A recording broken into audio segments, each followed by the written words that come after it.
Do you have a favorite chapter? I think maybe I do. I think maybe the last chapter of the book, where I kind of put all of everything that's happened to me, not everything that's happened to me, but my whole journey kind of encapsulates this. And this is something that actually happened. So in the book, I start each chapter with somewhat of an anecdotal story. And what happened is a couple of years ago, my wife, me and our kids, when they were young, would always go camping, right? And when the kids grew up and didn't want to go camping anymore, we quit. And now my wife had been pressuring me, we should start camping again. And I said, no, want nothing to do with it. No. Long story short is that 2 years ago, we did go camping with our kids. And it was just absolutely amazing what that did to my mental health in a good way. And so we had borrowed a camper, and the following week we bought one because it was enjoyable. Jump ahead a year later, we're camping with our kids again, and as the sun is going down, the grandkids are running around and playing, and it's a beautiful evening. We're sitting by the fire, and all of a sudden, this feeling came over me, and I just blurted out, "I can't believe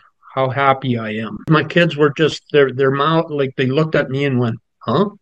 Did we hear right?" That's the beginning of the last chapter, right? And in the chapter, I talk about a puzzle that I'm working on and how I've been fighting with pieces and the pieces didn't fit. And then something would happen in my life and I'd want to take them out. But where I finally come to that understanding that our life is a puzzle. I talk about the four cornerstones being the four corners of my puzzle, and that's my health, my family, my career, and my friends. So those four corners make up the corners, right? And I need to be satisfied with the pieces I have. I need to be okay with those parts of the picture that really don't look that great because of stuff I was going through, because really each step, each piece is inextricably linked to the next piece, which forms our picture. And so I have to be okay with that, and I am, and I have to be thankful for those people that are there helping me put that puzzle together.